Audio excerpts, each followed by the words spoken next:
Welcome to the HR Empowerment Podcast, where we will uncover strategies and new insights from HR professionals who discuss up-to-date regulations, best practices, and the most pressing topics like diversity and equity, leadership, dealing with difficult situations, and much more that affect your bottom line and business. Thanks for joining us. Hey, everybody. Welcome back. Wendy Sellers here, the HR lady. We are here talking about mastering change from overwhelm to empowerment. And we want to specifically discuss right now the fact that things don't change, people do. So with that said, Dennis Dowdell, welcome back. How are you doing today? Oh, we're just doing great. Thanks so much again for having me. And you know, you're so right. You know, things don't change. It is people that change. And that's where the power is. And it's very interesting because I first heard a saying one time. It said, Jim Rohn, he said, for things to change, you've got to change. You know, for things to get better, you got to get better. I wrote it down, and put a star by it. I go home and I look at that thing and I says, for things to change, I got to change. I says, why is that? Why do I got to change? And then I started thinking about it. It's because things don't change. I mean, we have poverty today. We have exuberant wealth today. We have crime today. We have corruption today. We have depression today. We have, all the things. And guess what? We had them 100 years ago. And we had them 500 years ago. And we had them 1,000 years ago. They don't change. They're always with us. All these things, situations that we deal with, personality problems, generally most of the problems we deal with, aren't things. They're people. They're personalities. And so I just realized, I said, okay, that's it. So I realized if I want things to change for me, if I want my environment to change for me, if I want my work productivity to change for me, I can't rely on the government. I can't rely on my boss, and I can't rely on my coworkers or anything else. I've got to look in the mirror because that's the only thing that I have control of. I have no control of the circumstances. I have very little control of my boss. I have very little control over my coworkers, but I do have control over me. And so the problems that I deal with are never the problem. It's my response to that problem. And when I can learn to respond in a way that encourages and creates more productivity, then everybody wins. I love that outlet. I absolutely love your view on that.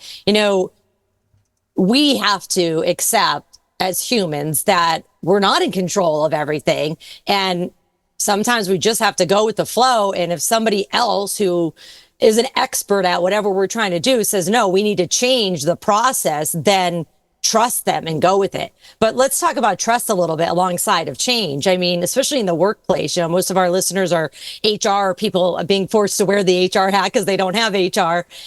How do you explain what you just said to an employee or to a manager of that employee who is, kicking and screaming and saying, no, I want to stay the old way?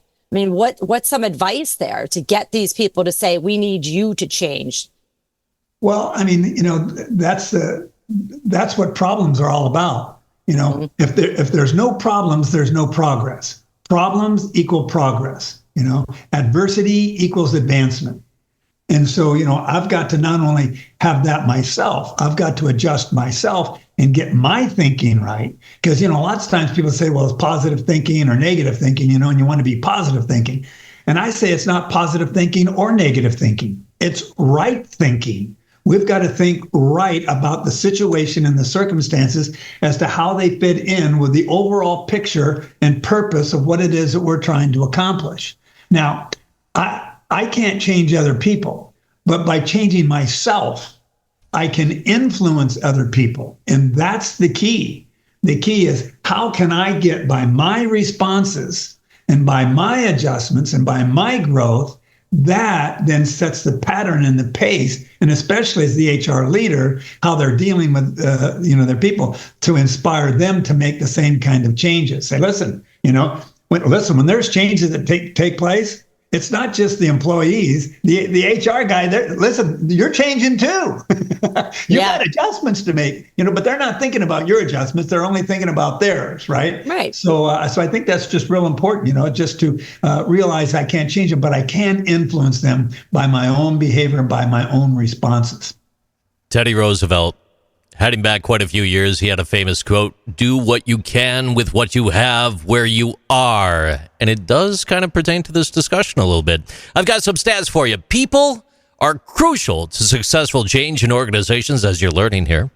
And when employees are actively involved in the planning process, the success rate of initiatives rises by 24%. However, 37% of employees resist change due to mistrust or feeling unprepared. So engaging employees builds trust. It reduces resistance, making them key to smoother transitions and better outcomes. Back to you. Shocker. Here we are once again talking about engagement and engaging employees and trust. I mean, it all goes together, whether you're doing, changes in leadership, changes in processes, changes in resources or tools. You still have to have, even if you have the best rollout of anything, you still have to have trust in your department, right? If your employees don't trust you, then they're going to probably drag their feet a little bit more to say, no, I don't want things to change. I want to hang on to the way things have been going because I feel comfortable. So there's so much. I feel like I say the word employee engagement as the HR lady. I feel like I say the word employee engagement at least 50 times a day. But this all just kind of, goes together. And boy, Dennis, the past couple of years, let's just say since COVID, have we had change in our lives? Well, I tell you, and when you have that kind of change, I mean, you have to make adaptations. Everybody had to make adaptations. And I think that's one of the reasons it's so important for people to be involved and be involved in the bigger picture and the purpose of the organization. That's how they're going to be more acceptable of change when they realize that they play a vital part in the big picture. Yes, they carry on their responsibilities, but that piece of responsibility affects the entire company. That's why they're there.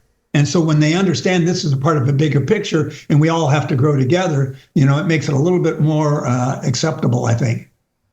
Agree. I 100% agree. Thank you so much for that. And thanks everybody for listening to episode 2 of our 5-part series on mastering change from overwhelming to empowerment. In our next episode, we're going to cover minor change versus major change. I'm excited about this one. Thanks for joining us. Thank you for joining the HR Empowerment Podcast, brought to you by Aurora Training Advantage. We hope you've gained new insight and strategies to navigate the HR profession. We look forward to you joining us again on the HR Empowerment Podcast.